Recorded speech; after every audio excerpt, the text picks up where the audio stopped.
Greetings, sir and sirettes, and welcome to this review of Plague Inc. Evolved, the newest release from Endemic Creations, the ones who brought you the original Plague Inc.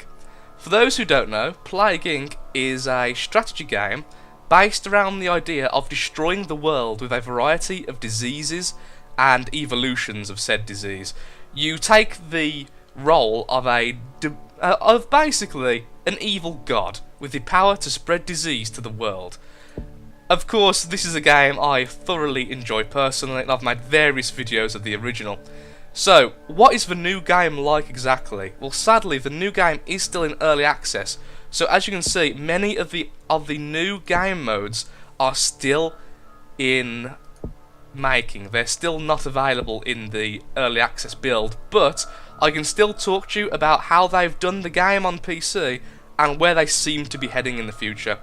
Once you buy the game in early access, you will be getting the new modes through free updates in the future. This includes, and what's the most exciting new addition in my opinion, of the multiplayer option. The multiplayer option will be a co-op mode and a versus mode to see who can infect the world fastest and destroy the world fastest, or to impede the other one's progress. At least that seems to be where they're going with it.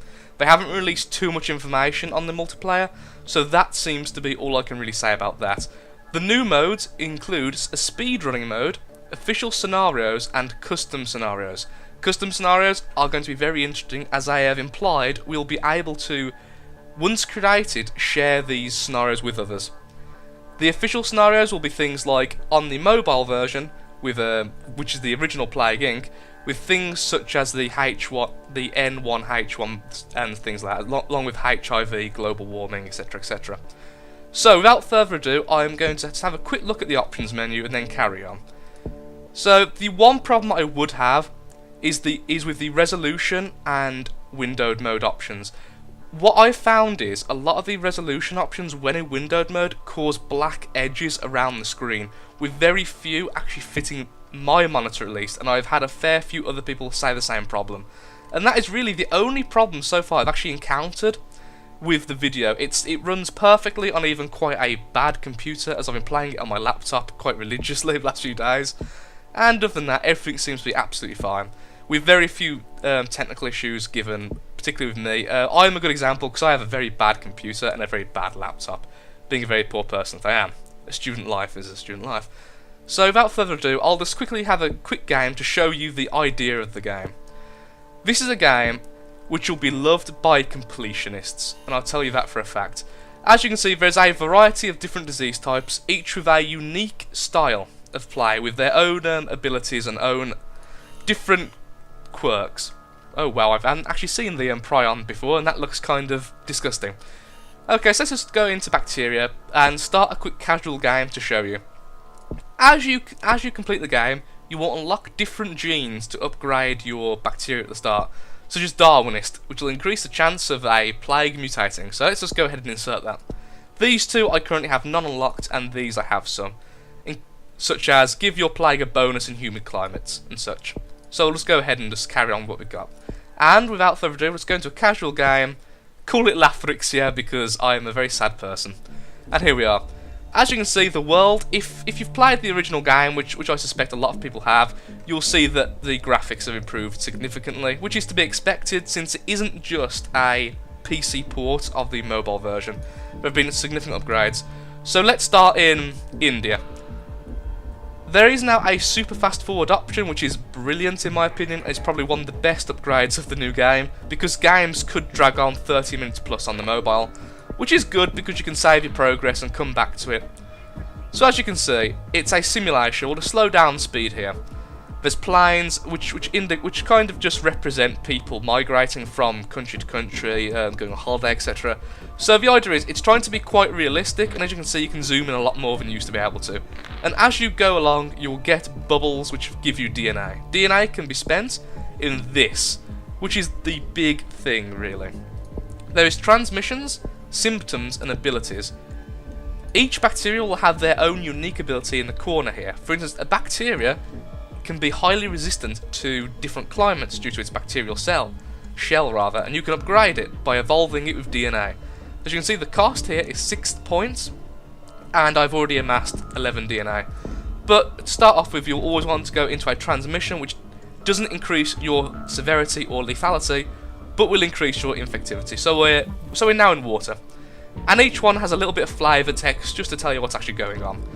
For instance, with water level 1, pathogen can survive outside the body in fresh, warm water, increasing infectivity, especially in humid environments, and ship transmission. So that'll increase our infection rate. So as you can see in India, we're already at 100 infected. A lot of flavour text bubbles will pop up. Some of them are actually very funny, so I found that quite a nice thing. Most of them are tips. Another problem I have found is you can't yet disable tips in the options, which is a bit annoying as I've played the game a fair few times and I still have to skip all these tips.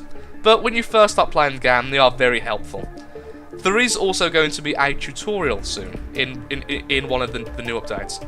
Okay, so the basic gist of the game is infect everyone and kill everyone and you win. However, once you get found, the different countries will begin to attempt to cure you. As you can see in the bottom right corner, at the moment I have not been discovered, so there's no cure effort. And you generally won't be discovered until your severity is high enough to be discovered. All symptoms increase your severity a little bit, some of them quite a lot. And as you can see right now, we've only got access to the very basic symptoms: anemia, cysts, insomnia, and coughing. So we'll go ahead and evolve coughing because that will increase our infectivity significantly, but won't actually increase our severity by much, and won't increase our lethality at all. And as you can see, then you get more options, which are now pneumonia and sneezing. These will carry on until you get to the strongest one down here, which is total organ failure. But other ones also include things like coma, necrosis, and insanity. Generally, at the bottom left is the whole insanity one. It goes at insomnia, paranoia, etc. And that doesn't really increase lethality at all, or even infectivity, but will make you harder to cure, as an insane person can't really tell you exactly what's wrong with them. So there we are. My new people are now coughing, and every time they cough, they can infect water sources. And so my infection rate has gone quite high.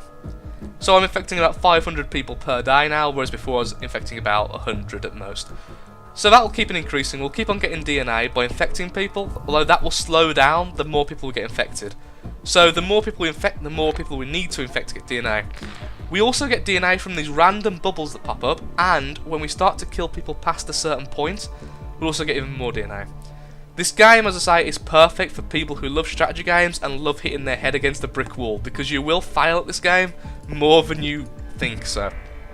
To try and get 5 stars to get the maximum score at the end is actually incredibly difficult, and there is other options such as Ultra Brutal, which is absolutely horrendous, which is the hardest game mode, and I am yet to complete one game on that. And I have played a lot of hours in the original, as is proven by the amount of videos I have on my channel of the original. So is it really worth buying? Currently the prices are, in the UK it costs £11.99, and in the US it costs, if I'm correct, $14.99. So it isn't the cheapest of games, I'll admit, and it is a bit more expensive than the original. However, if you're like me, and you're the kind of person who loves a game where you have to keep on trying and keep on getting better, then it is the game for you, definitely. I think it's definitely worth it because of the sheer numbers of hours you will put into this game without realising it. In the original game, I now have over 80 hours of gameplay done, and only half of that is me yelling at the screen to try and get it to work, because I had to play it on an emulator, which was a bit of an annoyance. But now here we are in the PC version. I would say it is a huge upgrade to the mobile version, with a lot of effort being put on it to make it look a lot better. I'm sorry, I'm kind of like auto-playing the game while I'm speaking, it's just habit now. So I've gone down a lot of routes to try and get myself more infectious without becoming too severe. So I'm spreading very quickly, as you can see. I'm now in the UK and such.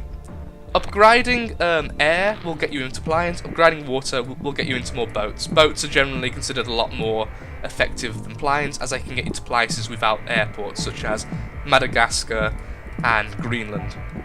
If you play for a long enough time, you will realise Greenland is your worst enemy, because it will never get infected because no one lives there.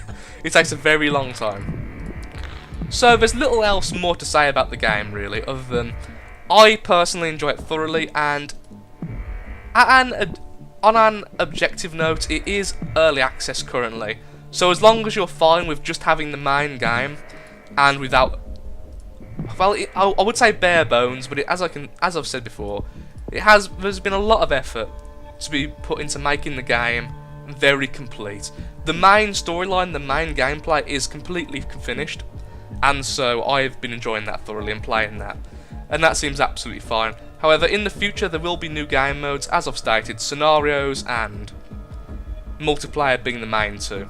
So if you think this is the kind of game you like, I would say it's completely worth it. It's also a very unique kind of game, with very few others like it on the market. Most of them are generally free flash games, which don't have the same longevity as this particular title. So, I think that about wraps up my first ever review. I'm sorry if it was a bit shaky. I hope I've swayed your votes one way or the other. I hope you've enjoyed the review. So, if you haven't already, please give this video a like and a comment, and keep looking at the channel, because there'll probably be a Let's Play of this particular game in the future. Thank you for watching, and goodbye. And happy infecting.